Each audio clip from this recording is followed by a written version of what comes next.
welcome everyone. I'm Rebecca Saltman and I'm here with my dear friend Jade Rader, and this is the EMPATH INSIGHts Summit. We noticed some time ago that there was a gap when it came to learning about being a sensitive and empathic person in this world. So we decided to do something about it, and Viola, here we are today. We started talking with other amazing empathic people and learned so much that we felt we needed to share it with the world. We love what we do. And we get to talk to the most amazing people in the process and learn so much every single time. Today, we have our delicious mystic sister, Millie America, is one of our delightful co-authors and sister in You Empath You anthology, which is launching, by the way, on April 28th, 2022. Millie shared a really great story with us in our book, and we might even talk about it today, I think, if we're really nice. And so we are thrilled about the opportunity to talk to Millie. And let me share a brief introduction about our sister over here.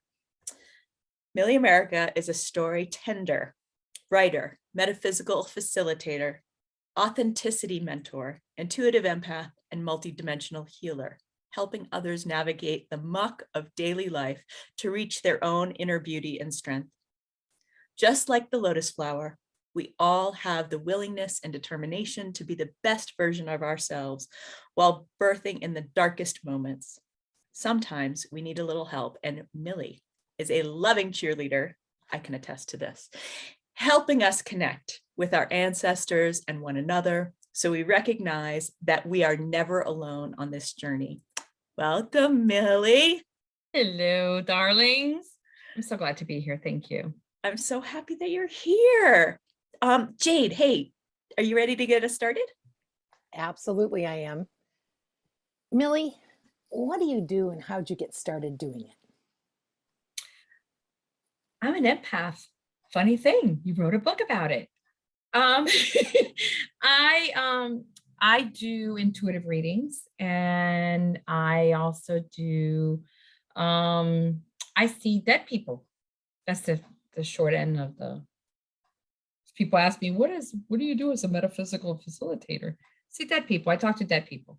I talk to higher beings. I talk to galactic beings, and that's basically what I do. And I'm a writer that writes about spirituality. Well, okay, so you do way more than that, but I'll let you get over that for a moment. But here's the thing, you talk about skepticism a lot in your chapter and in general with us. How is that a good thing when it comes to healing? I love skeptics because they have no expectations. They can come into a session and whatever comes through, it either wows them or it doesn't, but they're not there. They're there to debunk you, number one, which I love, because then I could show them that their loving ancestors or their angels or their guides will say something and it will just blow them away. So to me, they're fun. I always love the look that they give, or the, wait, how did you know that? Or that is not public information, or whatever. So skeptics to me are the easiest to read because they come with that. They come with it to make sure they don't tell you anything, because they want to make sure that they're getting the truth out of the conversation or the session. And it always feels like when they walk out, they're like, oh, wow, okay. So that's why. Can you give a quick example? I've recently had a conversation with a man who, as a matter of fact, was just this week in Atlanta. No one told me that he was on the spectrum. And so he walked in very skeptic and no emotional. And the whole time they're supposed to knock on the door 40 minutes later and let me know, okay, next person's up. And I was there, I don't know, maybe like a half an hour. I'm thinking, surely I've been here 3 hours and I've forgotten that they've forgotten about me. And, and no, it was like he, at the end of the conversation, at the end of the session, he looked at me and he goes, you got my email, you got me. And I was like, he said, I came in here really not, but my wife wanted me to see you, came in here and I really didn't believe that in any of this. And, you know, his mother showed up from Colombia and he had family members and he had angels and he was stoic. I mean, like, you couldn't get a reaction out of him, which is a hard reading, because one of the things that it is about being, having a conversation with somebody, it's not that you're reading them, but you're also participating in the healing. So skeptics are my favorite, because they come in and they sit there thinking, I want to see how honest this person is. And, I want to see if they're a con artist. And then they walk out going, yeah, I didn't see that one coming. And usually those are the first ones that start crying too, which I love. Well, Millie, you mentioned angels and guides, and the world is looking for clarity all the time. How can people's angels and guides help them get that clarity?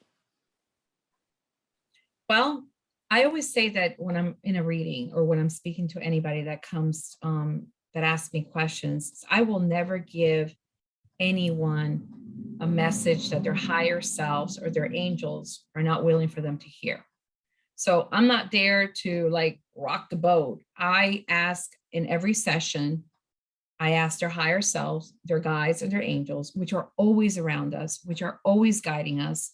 We might not know it, we might not see them, but they're always around us, for permission to give the correct message that is needed for healing. Because ultimately we go to someone like me or someone like you ladies to get clarity, because if we're not in tune in our own meditation, or we're not in tune with our own, rituals, we have to go to somebody. I mean, I receive messages and I still go to other people because I need clarity. And we have such staticness when it comes to our own information. So our angels are always willing to give us and help us. And it's up to us to decipher the messages. That's why we go to empath. That's why we go to people like us, because we want them to tap into that vortex. That is a really good way to frame it. So I've had the good fortune to read your chapter already, and I know what it's all about. And you talk a lot about in the chapter about how is the divine, or sometimes people call it divine or God or spirit, part of your life. How is it part of your life, and how has it made you who you are? I feel that the reason that I wrote that chapter was just called Visits from God, or Visits with God. God shows up in my life as a big, bodacious Black woman. Sometimes shows up as Keanu Reeves in a dream. Sometimes it shows up as Richard Gere, but nonetheless, it's an approachable. I have, sometimes, little kids, my kids always say about God being this white bearded man up in the sky. We show up, God shows up to us as we feel is an approachable. So it all depends if it's Jesus Christ, you believe in Jesus Christ, or you believe in Buddha, or you believe in whoever you believe, that's how your God shows up. I believe in big, bodacious Black women, and that's how God shows up to me. And so the chapter is about having had an accident the first time when I was 33 years old, and being in a hospital with amnesia, not knowing my children, and a beautiful Black woman that was dressed as a nurse came to see me one night. And later I learned that everything that she said to me was pure divinity, and there was no nurse in that floor, but it was her and I having this intimate conversation. And ever since then, we visit each other, and that's the way that I see God. I've always seen her as a woman. So it all depends on how on you believe. And for me, God is, it's not that whether it's a father image or a motherly image, but I need to connect to source as somebody who's going to hold me, who has more force than me, who has a quirky personality, but a Caribbean accent, and can tell me to go sit down and I'll listen because I'm kind of afraid. No, but God to me, I think that every one of us, depending on our upbringing, has a way of, we have a vision of what God is. Some people see it as energy. Some people see it as angels. Some people see it as, royalty, or however. And so that's what God is to me. It's that comfort of knowing that there's always something bigger than me taking care of me and those around me. Well, Millie, your near-death experience, which you had before you were in that hospital room, right? Mm-hmm. Now, that really has shaped the greater belief you have around high source? I know you shared some of it just now, but I have a feeling there's a little more you could share with the audience.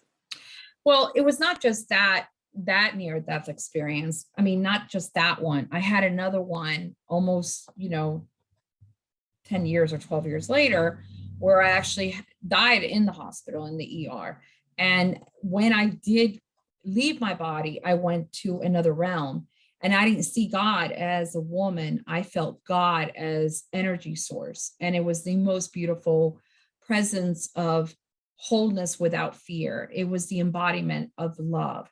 There was, for the first time in my entire life, I felt absolutely zero fear of anything. And I felt that no matter what could happen to any of us, we're always guided through love. So I always think of God as love and love as God. So all these connections with God, whether they've been because of an accident or dying in the hospital or a million other things that happen in everyday life. I mean, how many times when we walk into a coffee shop and we are attracted to one person, and that person has maybe 3 words to tell us, and they're the exact 3 or 4 words that we needed that day. That's God. That's God's spark right there. That is God utilizing one person to give us a message, or we hear a song, or we see a bumper sticker. That is God in the most beautiful ways of connecting with us. So that is a beautiful segue and actually discernment, right? And because that's you being authentic. And I wonder, how has being authentic in your life, in your beliefs, in your nature, or your empathicness changed your life and those in your life, including me, by the by, just that. The word authenticity gets thrown around a lot now. You hear Brené Brown talk about authenticity. You hear all these people now coming out with that term authenticity, but authenticity is who we are. In the core is our truth. What do you believe in? What do you stand for? What will you not deviate from? That's authenticity. So when you stand in your own conviction and your own knowing and in your own truth, especially as an empath, when you know that you know that you know what you know, and you're not questioning where it's coming from, that's living your life in the most authentic manner, because you're not analyzing and going, well, I got this knowing, but I don't know where it's coming from. Should I follow it? No, when you are in your authenticity, you know what the convictions that you hold and who you are. And that, I try to live my life like that. You either like me or you don't like me, or you think I'm this or that. That's on you. I know that I don't hurt anybody, that I walk my walk through faith, and I continue to do it through humor. So that's what authenticity means to me. And I think everyone has a spark of that. I just think that sometimes, because of the way society has programmed us to be a certain way or act a certain way, or that we have to follow the masses, people forget that they really are, to the core, their truth and authenticity. Oh, Millie, that's so beautiful. And I've had the pleasure of reading some of the amazing writings that you have out in the world. Can you tell us a bit about your blogs and where the audience can sign up for them? Yes, thank you. I have a blog that I started over 12 years ago that is more poetry and simple stories, and that's momentswithmillie.me. That blog has been around, like I said, 12 years, and it's evolved into spirituality and stories. My other blog is on my professional page, sacredjourneyinward.com, and that one gears more to the sessions that I do, or spiritual practices, or things, hints and lessons along the way in my spiritual walk, which, both of them are great, but one is more fun and the other one is a little bit more spiritual. So it all depends what taste you have of the day to follow it. Do you mind just one more time saying those 2 blog names? momentswithmillie.me or sacredjourneyinward.com. Fantastic. Millie, we also hear that you have an offer for our audience. Can you tell us where they can find it and a little bit about it? If you go to sacredjourney.com, sacredjourneyinward.com, and you sign up for emails or for the blog, you get a free book that I wrote a few years ago called Ballerina in a Bottle. And it's a story, actually a true story of a woman, it's a novel, a very short novel, going through her spiritual walk. And it's based on a true story of my life. When I was very young, about 6 years old, my father was MIA most of the time in Puerto Rico. And one of these times that he showed up at my house to give my mother a liquor bottle. And he put it on the table, and this liquor bottle it looks like a bell. And this company was a Dutch company and had this liquor. And inside of this bottle that looked like a bell, there was a ballerina, and they were all different. And the music was a ballerina, and it was a music box. So underneath you wound it up, and the ballerina, and I should have brought it out, but I have several bottles, and it's been out of business for like 40 years. And as a little girl, I saw myself I was a little chubby girl, saw myself in this little ballerina stuck inside of this bottle with the liquor and dancing. And I thought to myself, one day I am going to be a ballerina. And at that moment that I had that thought, my mother got kind of upset, but my father took the bottle and slammed it in the sink. And I spent most of my adult life looking at antique shops on the internet for these bottles. And I started collecting them when I was in my late 30s. And so the Ballerina in the Bottle is a story about a woman who is married to a narcissistic man and has her basically caged into this bottle as the beautiful ballerina. And she meets with her spirit guides and ancestors that have passed on. And each chapter tells a story of that specific ancestor or guide giving her guidance on how to get out of the prison of being in that bottle. So the story came about in a dream, and each person in the dream is an ancestor of mine or a guide that passed on and gave me a lesson. And so the book has all these lessons from all these ancestors. So it's a novel, but it's based on true story. So you get it for free when you signed up. Wow, Millie, you have shared so many insights with the audience today. I mean, we've talked about mediumship, we've talked about different ways Source can interact with you and your guidance, the offer and the explanation of how you came about writing that short novel, so amazing. And the magic that you bring out into the world by being such a beautiful sacred clown. I love you, I see you. And how, you love a skeptic. I mean, most people are like, a skeptic? And you're like, bring them on. Hi, you're skeptical, come let's play. So thank you so much for being such a joyous contributor to the book and to the summit and to everyone's life.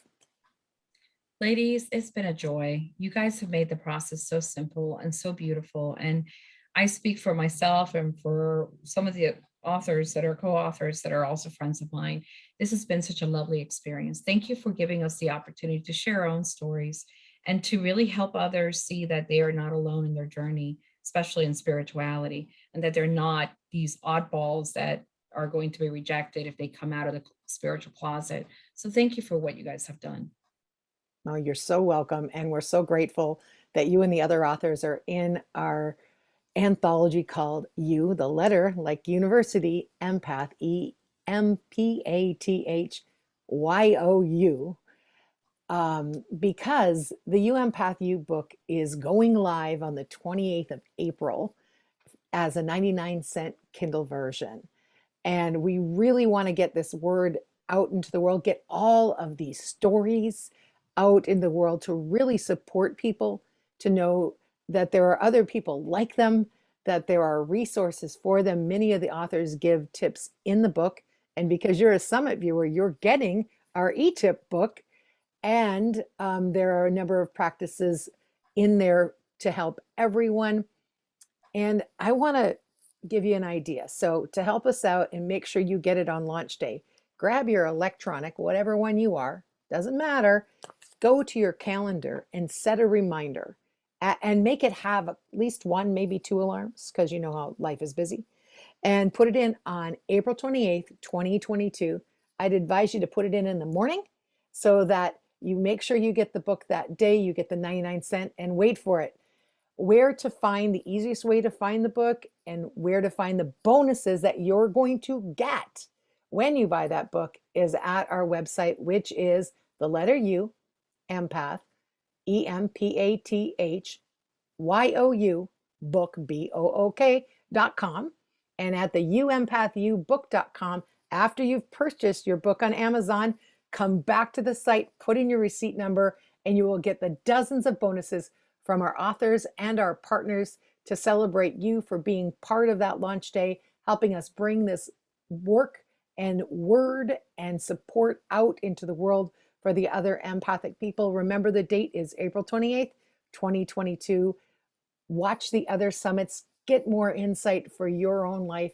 And we appreciate you, viewers, for being with us here in the Empath Insights Summit and grabbing that book on April 28th. So much appreciation. Mahalo and aloha.